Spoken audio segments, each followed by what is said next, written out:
Hello guys, welcome back to my channel soulful tarot 777. ಇವತ್ತಿನ topic ಬಂದು ನಿಮ್ಮ X ಏನ್ ಯೋಚನೆ ಮಾಡ್ತಾ ಇದ್ದಾರೆ ನಿಮ್ ಬಗ್ಗೆ, ಅಥವಾ ರಿಟರ್ನ್ ಏನಾದ್ರು ನಿಮ್ಮ ಲೈಫಿಗೆ ಬರ್ತಾರಾ ಅಂಡ್ ಅವರ ಸಿಚುವೇಶನ್ ಏನಿದೆ ಅಂತ ಚೆಕ್ ಮಾಡೋಣ. ವಿಡಿಯೋ ಸ್ಟಾರ್ಟ್ ಮಾಡೋಕ್ಕೂ ಮುಂಚೆ ಇನ್ನೂ ಯಾರೆಲ್ಲ ನನ್ನ ಚಾನಲ್ನ ಸಬ್ಸ್ಕ್ರೈಬ್ ಮಾಡ್ಕೊಳ್ದೆ ನೋಡ್ತಾ ಇದ್ದೀರಾ, ದಯವಿಟ್ಟು ಸಬ್ಸ್ಕ್ರೈಬ್ ಮಾಡ್ಕೊಂಡು ನೋಡಿ, ಹಾಗೆ ಲೈಕ್ ಮಾಡಿ, ಶೇರ್ ಮಾಡಿ, ಕಮೆಂಟ್ ಮಾಡಿ. ಕನ್ಫ್ಯೂಷನ್ಸ್ ಇದೆ, ಕ್ಲಾರಿಟಿ ಬೇಕು, ಪರ್ಸನಲ್ ರೀಡಿಂಗ್ಸ್ ಬೇಕು ಅಂತಂದ್ರೆ ಡಿಸ್ಕ್ರಿಪ್ಷನ್ ಬಾಕ್ಸ್ ಅಲ್ಲಿ ಹಾಗೂ ವಿಡಿಯೋ ಟೈಟಲ್ ಅಲ್ಲಿ ನಂಬರ್ನ ಮೆನ್ಷನ್ ಮಾಡಿರ್ತೀನಿ. ಆ ನಂಬರ್ಗೆ ನೀವು ವಾಟ್ಸ್ಆಪ್ ಅಥವಾ ಕಾಲ್ ಮಾಡಿ ರೀಡಿಂಗ್ಸ್ ನ ಬುಕ್ ಮಾಡ್ಕೊಳ್ಬಹುದು. ಅಲ್ಲಿ ನೀವು ಕ್ಲಾರಿಟಿನ ಪಡ್ಕೊಳ್ಬಹುದು. ಅಂಡ್ ಇದು ಜನರಲ್ ರೀಡಿಂಗ್ ಆಗಿರುತ್ತೆ. ರೆಸೊನೇಟ್ ಆದ್ರೆ ಮಾತ್ರ ತಗೊಳ್ಳಿ, ಇಲ್ಲಾಂದ್ರೆ ಬಿಟ್ಬಿಡಿ. ಫೋರ್ಸ್ಫುಲಿ ನಿಮ್ಮನ್ನ ನೀವು ಈ ರೀಡಿಂಗ್ ಗೆ ಫಿಟ್ ಮಾಡ್ಕೊಂಡು ನೋಡ್ಬೇಡಿ. ಓಕೆನಾ, ಸ್ಟಾರ್ಟ್ ಮಾಡೋಣ.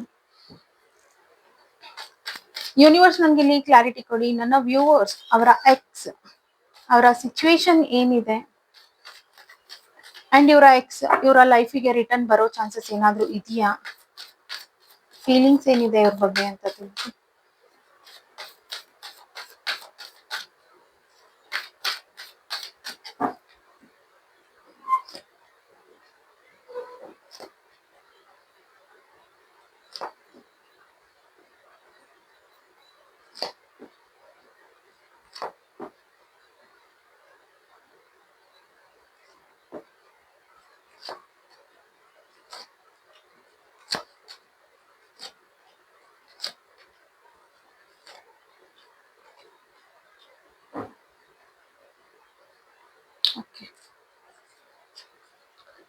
ಫಸ್ಟ್ ಆಫ್ ಆಲ್ ಹೇಳ್ಬೇಕಂದ್ರೆ, ಇಲ್ಲಿ ನಿಮ್ಮ ಎಕ್ಸ್ ಯಾರಿದಾರಲ್ವಾ, ಅವರು ವಿತ್ ಈಗೋ, ವಿತ್ ಡಿಪ್ರೆಷನ್ ಇಂದ ವಾಕ್ ಅವೇ ಮಾಡಿದ್ರು. ಅಂಡ್ ಅವ್ರಿಗೆ ಇದನ್ನ ಪ್ರಾಕ್ಟಿಕಲ್ ಆಗಿ ತಗೊಳಕ್ ಆಗಿಲ್ಲ, ಬಿಕಾಸ್ ಸ್ಟಾರ್ಟಿಂಗ್ ಇದ್ರಲ್ಲಿ ಯಾರು ತಗೊಳೋದಕ್ ಆಗಲ್ಲ. ತುಂಬಾ ಇನ್ವಾಲ್ವ್ ಆಗಿದ್ರು ಅನ್ಸುತ್ತೆ ನಿಮ್ಮ ಲೈಫ್ ಅಲ್ಲಿ. ಮ್ಯಾರೇಜ್ ಆಗ್ಬೇಕು, ಪ್ರಾಬಬ್ಲಿ ನಿಮ್ಮಿಬ್ಬರ ಮಧ್ಯದಲ್ಲಿ ಇದೇ ರೀತಿ ಕಮಿಟ್ಮೆಂಟ್ ಇತ್ತು ಅನ್ನೋದು ಕಾಣ್ತಾ ಇದೆ. ಎಫರ್ಟ್ಸ್ ಅನ್ನೋದು ಕೊಟ್ಟಿದ್ರು, ಆಕ್ಚುಲಿ ನಿಮ್ಗಿಂತ ಎಫರ್ಟ್ಸ್ ಅನ್ನೋದು ನಿಮ್ಮ ಎಕ್ಸ್ ಕೊಟ್ಟಿದ್ರು ಇಲ್ಲಿ. ಸೊ ಇಲ್ಲಿ ಅವ್ರು ವಾಕ್ ಅವೇ ಏನೋ ಮಾಡಿದ್ರು, ಬಟ್ ಇದಾದ್ಮೇಲೆ ತುಂಬಾನೇ ಟೈಮ್ ತಗೊಂಡಿದ್ದಾರೆ ಇದರಿಂದ ಹೊರಗ್ ಬರೋದಿಕ್ಕೆ ಆ ವ್ಯಕ್ತಿ. ಸೊ ಸಡನ್ ಆಗಿ ಈಗ ಅವ್ರಿಗೇನು ನಿಮ್ ಮೇಲೆ ಫ್ಲರ್ಟ್ ಎನರ್ಜಿ ಅನ್ನೋದು ಏನು ಇರ್ಲಿಲ್ಲ.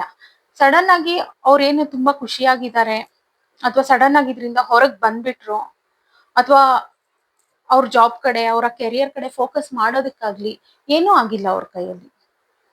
ಸಮಥಿಂಗ್ ಈಗ ಹೇಗೆ ಅಂತಂದ್ರೆ ಅವ್ರಿಗೆ ಅವರೇ ಪನಿಷ್ಮೆಂಟ್ ಕೊಟ್ಕೊಂಡಂಗಾಯ್ತು.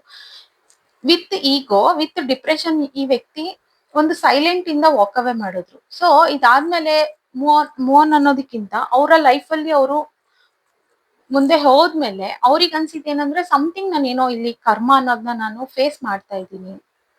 ತುಂಬಾ ಪೇನ್, ತುಂಬಾ ಡಿಪ್ರೆಷನ್ ಎಲ್ಲ ಗೊತ್ತಿತ್ತು, ನಿಮ್ಮನ್ನ ಹೇಗ್ ಪಡ್ಕೊಳ್ಬೇಕು ಅನ್ನೋದು ಗೊತ್ತಿತ್ತು, ಬಟ್ ಇಲ್ಲಿ ಎಫರ್ಟ್ಸ್ ಅನ್ನೋದು ಹಾಕೋದಕ್ಕಾಗ್ಲಿಲ್ಲ. ಈಗ ಪ್ರೀವಿಯಸ್ ಎಲ್ಲ ಅವರು ನಿಮ್ ಜೊತೆನಲ್ಲಿ ಇದ್ದಾಗ ಏನ್ ಎಫರ್ಟ್ಸ್ ನ ಹಾಕಿದ್ರಲ್ವಾ, ನಿಮ್ಮಿಂದ ವಾಕ್ ಅವೇ ಆದ್ಮೇಲೆ ಆ ವ್ಯಕ್ತಿ ಎಫರ್ಟ್ಸ್ ನ ಹಾಕೋದಕ್ಕಾಗ್ಲಿಲ್ಲ.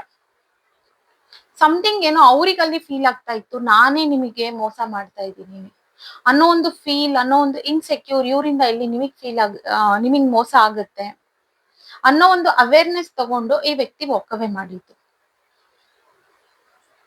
ಓಕೆನಾ. ಅಂಡ್ ಈಗ ಅವರ ಪ್ರೆಸೆಂಟ್ ಸಿಚುವೇಶನ್ ನೋಡೋದಾದ್ರೆ, ಸಮ್ ವಿಚಾರಗಳಿಗೆ ಆ ವ್ಯಕ್ತಿ ಹೆಲ್ಪ್ಲೆಸ್ ನ ಫೀಲ್ ಮಾಡ್ಕೊಳ್ತಾ ಇದ್ದಾರೆ, ಅವ್ರನ್ನ ಅವರು ಡಿಫೈನ್ ಮಾಡ್ಕೊಳ್ತಾ ಇದ್ದಾರೆ. ಪ್ರಾಪರ್ ಆಗಿ ಕೆಲಸ ಮಾಡೋದಿಕ್ ಆಗ್ತಾ ಇಲ್ಲ, ಅಂಡ್ ಕೆಲಸ ಮಾಡಿದ್ರು ಅವ್ರಿಗಂತ ಅವರು ಟೈಮ್ ಕೊಟ್ಕೊಳಕ್ ಆಗ್ತಿಲ್ಲ. ಓಕೆನಾ. ಅಂಡ್ ಇಲ್ಲಿ ವರ್ಕಾಲಿಕ್ ಪರ್ಸನ್ ಅನ್ನೋದು ಕಾಣ್ತಾ ಇದೆ ಈಗೀಗ ಇತ್ತೀಚೆಗೆ. ಬಿಕಾಸ್ ಏನಂದ್ರೆ, ಈ ಸಿಚುವೇಶನ್ ಇಂದ ಕಂಪ್ಲೀಟ್ ಆಗಿ ವ್ಯಕ್ತಿ ಹೊರಗಡೆ ಬಂದಿಲ್ಲ. ಸೊ ಹಾಗಾಗಿ ಇದರಿಂದ ಹೊರಗ್ ಬರ್ಬೇಕು ಅಂತಾನೆ ತುಂಬಾ ವರ್ಕಾಲಿಕ್, ತುಂಬಾ ಕೆಲಸ ಮಾಡ್ತಿರೋದು. ಅಲ್ಲಿ ನೆಸಿಟಿನೇ ಇಲ್ಲ ಅಷ್ಟು ಕೆಲಸ ಮಾಡ್ಬೇಕು ಅನ್ನೋದು, ಬಟ್ ಇವರೇ ಎಫರ್ಟ್ಸ್ ಹಾಕಿ ಮಾಡ್ತಾ ಇದ್ದಾರೆ ಕೆಲ್ಸದ ಕಡೆ. ಓಕೆನಾ. ಸೊ ಟೈಮ್ಸ್ ಇವರು ಫೀಲ್ ಆಗೋದು ಇಷ್ಟೇನೆ, ಎಲ್ಲೋ ಏನೋ ನನ್ ಕಲಿಬೇಕಿತ್ತು, ಅಥವಾ ನಿಮ್ಮಿಂದ ಈ ವ್ಯಕ್ತಿ ಏನೋ ಕಲ್ತಿದ್ದಾರೆ, ಮುಂದೆ ಹೋಗಿದ್ದಾರೆ ಅನ್ನೋದಿದೆ. ಬಟ್ ಇವತ್ತಿಗೂ ಆ ವ್ಯಕ್ತಿ ಏನು ಮರ್ತಿಲ್ಲ ಈ ಸಿಚುವೇಶನ್ಸ್ ಏನೇನ್ ಆಗಿದೆ. ಅಂಡ್ ಲಾಸ್ಟ್ ಏನ್ ವಾಕ್ ಅವೇ ಮಾಡಿದ್ರಲ್ಲ, ಅದ್ ಇವತ್ತಿಗೂ ಈ ವ್ಯಕ್ತಿಗೆ ಹರ್ಟ್ ಮಾಡ್ತಾ ಇದೆ. ನಿಮ್ಮಿಬ್ಬರ ಮಧ್ಯದಲ್ಲಿ ಫೈನಾನ್ಷಿಯಲಿ ವ್ಯವಹಾರನೂ ಇತ್ತು ಅನ್ನೋದು ಕಾಣ್ತಾ ಇದೆ. ಪ್ರಾಬಬ್ಲಿ ಈ ವ್ಯಕ್ತಿ ನಿಮ್ಗೆ ದುಡ್ಡುನು ಕೊಡ್ಬೇಕಿತ್ತು ಅನ್ನೋದು ಕಾಣಿಸ್ತಿದೆ. ಸೊ ಹಾಗಾಗಿ ಈ ವ್ಯಕ್ತಿ ಕೊಡೋ ಚಾನ್ಸಸ್ ಇದೆ. ಈ ವಿಚಾರವಾಗಿನೂ ಈ ವ್ಯಕ್ತಿ ತುಂಬಾನೇ ಕೆಲ್ಸಾನು ಮಾಡ್ತಿರ್ಬೋದು, ಅರ್ನ್ ಮಾಡ್ಬೇಕು ಅಂತಾನು. ಬಟ್ ಎಲ್ಲಿ ಎಷ್ಟೇ ಏನೇ ಟೈಮ್ ಇನ್ವೆಸ್ಟ್ ಮಾಡಿದ್ರು ಅವ್ರಿಗಂತ ಅವರು ಸೆಲ್ಫ್ ಟೈಮಿಂಗ್ಸ್ ಅನ್ನೋದು ಕೊಟ್ಕೊಳ್ಳೋದಕ್ಕೂ ಆಗ್ತಿಲ್ಲ. ಸೆಲ್ಫ್ ಕೇರ್ ಅನ್ನೋದಿಲ್ಲ ಫಸ್ಟ್ ಆಫ್ ಆಲ್.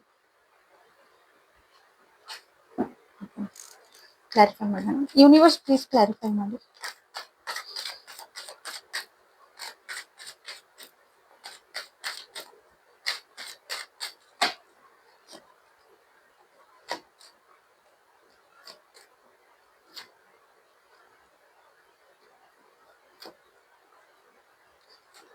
ತುಂಬಾ ಸಲ ಈ ವ್ಯಕ್ತಿಗೆ ಅನ್ಸಿದೆ ಕಾಂಟ್ಯಾಕ್ಟ್ ಮಾಡ್ಬೇಕು, ಮಾತಾಡ್ಬೇಕು.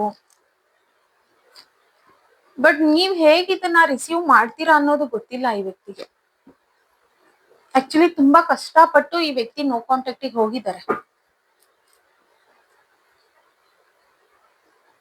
ಈಗ್ಲೂ ಅವರಿಗೆ ಅನ್ಸೋದ್ ಏನು ಅಂತಂದ್ರೆ ಯಾವಾಗ ಕಾಂಟ್ಯಾಕ್ಟ್ ಮಾಡಿ ನಾನು ಮಾತಾಡ್ತೀನಿ ನಿಮ್ ಜೊತೆಲಿ.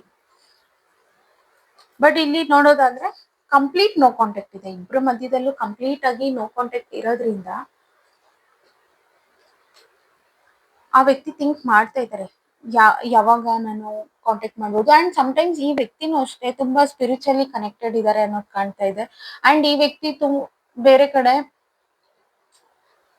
ಪ್ರಿಡಿಕ್ಷನ್ಸ್ ತಗೊಳ್ಳೋದಿರ್ಬೋದು, ಗೈಡೆನ್ಸ್ ತಗೊಳ್ಳೋದಿರ್ಬೋದು, ಅಥವಾ ಸಮಥಿಂಗ್ ಏನಂತಂದ್ರೆ ಈಗ ರಿಚುವಲ್ಸ್ ಮಾಡೋದಿರ್ಬೋದು, ಅಥವಾ ಹೇಗ್ ಒಂದ್ ಮಾಡ್ಕೊಳ್ಳೋದು, ಅಥವಾ ನಿಮ್ಮನ್ನ ಹೇಗ್ ಪಡ್ಕೊಳ್ಬಹುದು, ಅಥವಾ ನಿಮ್ಮ ಇಂಟೆನ್ಷನ್ ಏನಿದೆ ಈ ವ್ಯಕ್ತಿ ಮೇಲೆ, ನಿಮ್ ಸಿಚುವೇಶನ್ ಏನಿದೆ ಅಂತ ತಿಳ್ಕೊಳ್ತಿರೋ ಚಾನ್ಸಸ್ ತುಂಬಾನೇ ಇದೆ ಇಲ್ಲಿ. ಅಥವಾ ಇವ್ರು ಸ್ಪಿರಿಚುವಲ್ ಪಾತಿಗೆ ಹೋಗೋದಿಕ್ಕೆ ಈ ವ್ಯಕ್ತಿನೂ ಗೈಡೆನ್ಸ್ ತಗೊಳ್ತಿರ್ಬೋದು ಇತ್ತೀಚೆಗೆ ಸೇರ್ಕೊಂಡಿರೋದಿರ್. ಬಿಕಾಸ್ ಇವರು ಹೀಲ್ ಆಗ್ಬೇಕು, ಸೆಲ್ಫ್ ಹೀಲಿಂಗ್ ಕಡೆನೂ ಗಮನ ಕೊಟ್ಟಿದ್ದಾರೆ. ಬಟ್ ಇವ್ರಿಗೆ ಹೀಲ್ ಮಾಡ್ಕೊಳ್ಳೋದಕ್ಕೆ ಆಗ್ತಿಲ್ಲ. ಓಕೆ, ಹಾಗಾಗಿ ಅಂಡ್ ಇತ್ತೀಚೆಗೆ ಹೇಳ್ಬೇಕಂತಂದ್ರೆ ಈ ಪರ್ಸನ್ ಎಷ್ಟು ವರ್ಕ್ ಮಾಡ್ತಾರಲ್ಲ ಅಷ್ಟೇ ಅರ್ನಿಂಗ್ಸ್ ಅನ್ನೋದು ಇದೆ. ಬಟ್ ಅಲ್ಲಿ ಎಲ್ಲೂ ಸಮಾಧಾನ ಅನ್ನೋದಿಲ್ಲ ಈ ವ್ಯಕ್ತಿಗೆ. ಒಂದು ಕ್ಲಾರಿಟಿ ಕೊಡ್ಬೇಕು ನಿಮಗೆ, ಅಥವಾ ನಿಮ್ಮ ಕಡೆಯಿಂದ ಒಂದು ಕ್ಲಾರಿಟಿ ಅನ್ನೋದು ತಗೊಳ್ಬೇಕು. ಅಂಡ್ ಕೆಲವರು ಮ್ಯಾನಿಫೆಸ್ಟ್ ತುಂಬಾ ಟೆಕ್ನಿಕ್ಸ್ ನ ಯೂಸ್ ಮಾಡ್ತಾ ಇದ್ದಾರೆ. ಈಗ ಸ್ಪಿರಿಚುವಲ್ ಪಾತ್ಗೆ ಹೋಗೋದಿಕ್ಕೆ ಟ್ರೈ ಮಾಡ್ತಾ ಇದ್ದಾರೆ ಅಂತ ಹೇಳಿದ್ನಲ್ಲ, ಹೀಗಾಗಿ ಈ ವ್ಯಕ್ತಿ ಅಲ್ಲೂ ಮ್ಯಾನಿಫೆಸ್ಟೇಷನ್ ಟೆಕ್ನಿಕ್ಸ್ ನ ಯೂಸ್ ಮಾಡ್ತಿರ್ಬೋದು. ಯಾವ ರೀತಿ ಪಡ್ಕೊಳ್ಬಹುದು, ಸಮ್ ರಿಚುವಲ್ಸ್ ಅನ್ನೋದು ಇಲ್ಲಿ ಕಾಣ್ತಾ ಇದೆ ಇಲ್ಲಿ.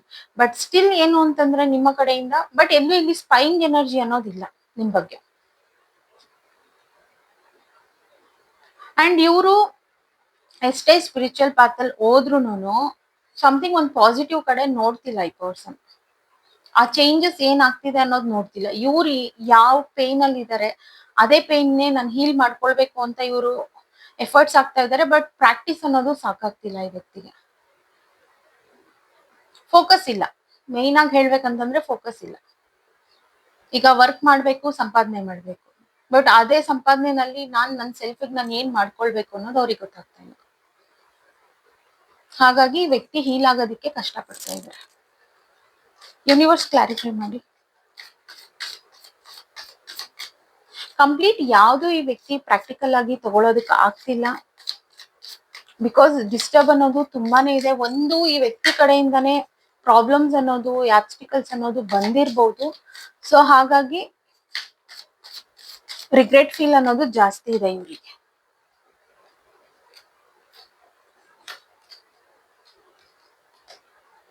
ಸಮಟೈಮ್ಸ್ ಈ ವ್ಯಕ್ತಿಗೆ ಅನ್ಸುತ್ತೆ ಯಾಕೆ ಈ ರೀತಿ ನಾನು ಫುಲ್ ಆಗಿ ಸ್ಟೆಪ್ ತಗೊಂಡೆ ನಿಮ್ ವಿಚಾರವಾಗಿ. ಆ ಟೈಮ್ ಅಲ್ಲಿ ಆ ವ್ಯಕ್ತಿ ಫೀಲಿಂಗ್ಸ್ ಆಗಿತ್ತು.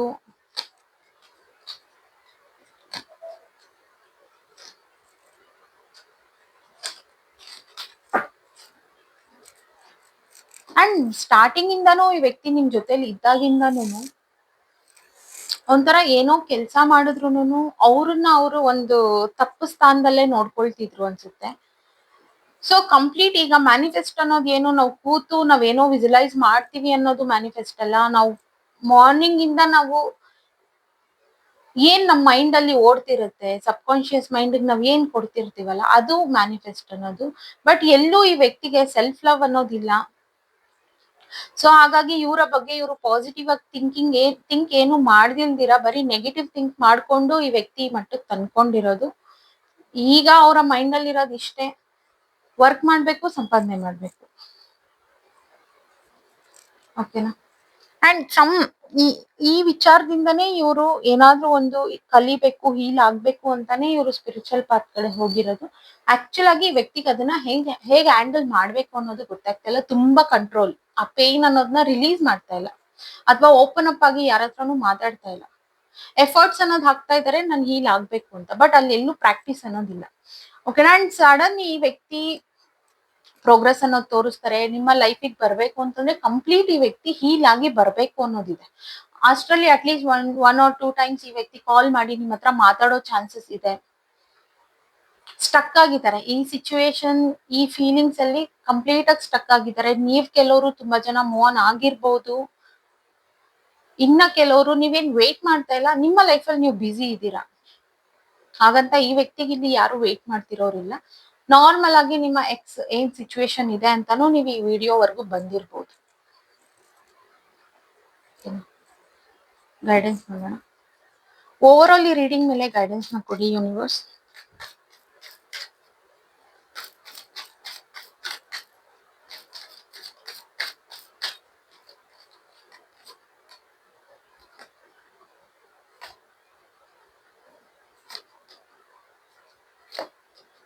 ಆಕ್ಚುಲಿ ಇಲ್ಲಿ ಸ್ಪೈಯಿಂಗ್ ಎನರ್ಜಿ ಅನ್ನೋದು ಆ ವ್ಯಕ್ತಿನಲ್ಲಿಲ್ಲ, ನಿಮ್ಮಲ್ಲಿದೆ ಸ್ಪೈಯಿಂಗ್ ಅನ್ನೋದು. ನೀವ್ ತಿಳ್ಕೊಳ್ತಿದ್ದೀರಾ. ಕೆಲವರು ನಿಮ್ಮ ಎಕ್ಸ್ ಪಾರ್ಟ್ನರ್ ಅಂದ್ರೆ ಅವ್ರು ಚೆನ್ನಾಗಿರ್ಬಾರ್ದು ಅನ್ನೋ ಒಂದು ಫೀಲ್ ನಿಮಗಿದೆ. ಸೊ ಅದು ಅವ್ರ ಮೇಲೆ ಏನು ವರ್ಕ್ ಆಗೋದಿಲ್ಲ. ಆಕ್ಚುಲ್ ಆಗಿ ಅದು ನಿಮ್ ಮೇಲೆನೆ ವರ್ಕ್ ಆಗುತ್ತೆ. ಈ ಥಾಟ್ಸ್ ಎಲ್ಲ ಬಿಟ್ಬಿಡಿ. ನೀವ್ ಯಾವ್ದ್ರ ಬಗ್ಗೆ ಥಿಂಕ್ ಮಾಡ್ತೀರಲ್ವಾ ಅದೇ ಮ್ಯಾನಿಫೆಸ್ಟ್ ಆಗುತ್ತೆ. ನೀವು ಸಹ ತುಂಬಾ ಜನ ಇಲ್ಲಿ ಮ್ಯಾನಿಫೆಸ್ಟೇಷನ್ ಟೆಕ್ನಿಕ್ಸ್ ನ ಯೂಸ್ ಮಾಡ್ತಿರ್ಬೋದು. ಹಾಗಾಗಿ ನಿಮ್ಗೆ ಏನ್ ಅನ್ಸುತ್ತೆ ಅಂತಂದ್ರೆ, ಈಗ ನೀವು ಮ್ಯಾನಿಫೆಸ್ಟ್ ಮಾಡ್ತೀರಾ, ಇನ್ನೊಬ್ರ ಬಗ್ಗೆ ಈ ತರ ಎಲ್ಲ ಥಿಂಕ್ ಮಾಡಿದಾಗ ಕಂಪ್ಲೀಟ್ ಆಗಿ ಏನು ಚೇಂಜಸ್ ಆಗೋದಿಲ್ಲ. ನೀವ್ ರೈಟ್ ಆಗಿ ಏನು ಮ್ಯಾನಿಫೆಸ್ಟ್ ಮಾಡ್ತಾ ಇಲ್ಲ. ಸೊ ಇದನ್ನ ನಿಮ್ ವಿಧಾನನ ಸ್ವಲ್ಪ ಚೇಂಜ್ ಮಾಡ್ಕೊಳ್ಳಿ. ಅಂಡ್ ಕೆಲವರು ನಿಮ್ಮ ಪಾರ್ಟ್ನರ್ ಅಂದ್ರೆ ಎಕ್ಸ್ ಪಾರ್ಟ್ನರ್ ನಿಮ್ಗೆ ಕಾಂಟ್ಯಾಕ್ಟ್ ಮಾಡಿರ್ಬೋದು. ಸಮ್ ಬೌಂಡ್ರೀಸ್ ಅನ್ನೋದನ್ನ ನೀವೇ ಇಟ್ಕೊಂಡು ಇಲ್ಲಿ ಪ್ಲೇ ಮಾಡ್ತಾ ಇದ್ದೀರಾ. ಎಲ್ಲೂ ನೀವು ರಿಲೀಸ್ ಮಾಡ್ತಾ ಇಲ್ಲ ಅಂಡ್ ನೀವು ಇಲ್ಲಿ ಕ್ಲಾರಿಟಿ ಅನ್ನೋದು ಕೊಡ್ತಿಲ್ಲ. ಈಗ ಓಕೆ, ಈ ವ್ಯಕ್ತಿ ಇಂಪಾರ್ಟೆಂಟ್ ಇದ್ದಾರೆ ಅಂತಂದ್ರೆ ಕ್ಲಾರಿಟಿ ಕೊಟ್ಟು ಎಕ್ಸ್ಪ್ರೆಸ್ ಮಾಡಿ. ಇಲ್ಲ ಅಂತಂದ್ರೆ ಬೇಡ ಅನ್ನೋ ಮಟ್ಟಕ್ಕೆ ನೀವು ಸ್ಟಾಪ್ ಮಾಡಿ. ಓಕೆನಾ, ಸುಮ್ನೆ ಡ್ರ್ಯಾಗ್ ಮಾಡ್ತಾ ಇದ್ದೀರಾ ಅಷ್ಟೇ. ಇನ್ನು ಕೆಲವರಿಗೆ ಹೇಳ್ಬೇಕು ಅಂತಂದ್ರೆ, ಸಮಥಿಂಗ್ ಯಾರು ಇಲ್ಲಿ ಸೀರಿಯಸ್ ಆಗಿ ವೇಟ್ ಮಾಡ್ತಾ ಇದ್ದೀರಾ ಅಂತಂದ್ರೆ, ಡೆಫಿನೆಟ್ಲಿ ಈ ಸಿಚುವೇಶನ್ ಇಲ್ಲಿ ಎಂಡ್ ಆಗಿ ನ್ಯೂ ಬಿಗಿನಿಂಗ್ ಅನ್ನೋದಿದೆ. ಬಿಕಾಸ್ ಡೆತ್ ಕಾರ್ಡ್ ಅದನ್ನೇ ಹೇಳೋದು. ಇಬ್ರಿಗೂ ಟೈಮ್ ಸರಿ ಇರ್ಲಿಲ್ಲ ಅನ್ಸುತ್ತೆ. ರೈಟ್ ಪರ್ಸನ್ ರಾಂಗ್ ಟೈಮ್ ಅಂತ ಇರ್ಬೋದು. ಓಕೆನಾ, ರೈಟ್ ಟೈಮ್ ಬರೋವರೆಗೂ ನೀವು ವೇಟ್ ಮಾಡ್ಬೇಕಷ್ಟೇ. ರೈಟ್ ವೇನಲ್ಲಿ ಹೀಲ್ ಆಗೋದಕ್ಕೆ ನೋಡಿ. ಓಕೆನಾ. ಓಕೆ ಗೈಸ್, ಇವತ್ತಿನ ರೀಡಿಂಗ್ ಇಷ್ಟೇ. ಇನ್ನು ಯಾರೆಲ್ಲ ನನ್ನ ಚಾನೆಲ್ ನ ಸಬ್ಸ್ಕ್ರೈಬ್ ಮಾಡ್ಕೊಳ್ಳದೆ ನೋಡ್ತಾ ಇದ್ದೀರಾ, ದಯವಿಟ್ಟು ಸಬ್ಸ್ಕ್ರೈಬ್ ಮಾಡ್ಕೊಂಡು ನೋಡಿ. ಹಾಗೆ ಲೈಕ್ ಮಾಡಿ, ಶೇರ್ ಮಾಡಿ, ಕಮೆಂಟ್ ಮಾಡಿ. ಕನ್ಫ್ಯೂಷನ್ಸ್ ಇದೆ, ಕ್ಲಾರಿಟಿ ಬೇಕು, ಪರ್ಸನಲ್ ರೀಡಿಂಗ್ಸ್ ಬೇಕು ಅಂತಂದ್ರೆ ಡಿಸ್ಕ್ರಿಪ್ಷನ್ ಬಾಕ್ಸ್ ಅಲ್ಲಿ ಹಾಗೂ ವಿಡಿಯೋ ಟೈಟಲ್ ಅಲ್ಲಿ ನಂಬರ್ ನ ಮೆನ್ಷನ್ ಮಾಡಿರ್ತೀನಿ. ಆ ನಂಬರ್ಗೆ ನೀವು ವಾಟ್ಸ್ಆಪ್ ಅಥವಾ ಕಾಲ್ ಮಾಡಿ ರೀಡಿಂಗ್ಸ್ ನ ಬುಕ್ ಮಾಡ್ಕೊಳ್ಬಹುದು. ಅಲ್ಲಿ ನೀವು ಕ್ಲಾರಿಟಿನ ಪಡ್ಕೊಳ್ಬಹುದು. ತುಂಬಾ ಜನ ಆಕಾಶಿಕ್ ರೆಕಾರ್ಡ್ಸ್ ರೀಡಿಂಗ್ ಸಹ ಕಾಂಟ್ಯಾಕ್ಟ್ ಮಾಡ್ತಾ ಇದ್ದೀರಾ. ಇನ್ ಅದನ್ನು ಸಹ ನಾನು ಸ್ಟಾರ್ಟ್ ಮಾಡ್ಕೊಂಡಿದೀನಿ. ಬೇಕು ಅನ್ನೋರು ಸಹ ಅದೇ ನಂಬರ್ಗೆ ನೀವು ಕಾಂಟ್ಯಾಕ್ಟ್ ಮಾಡ್ಬೋದು. ಓಕೆನಾ. Thank you guys, bye.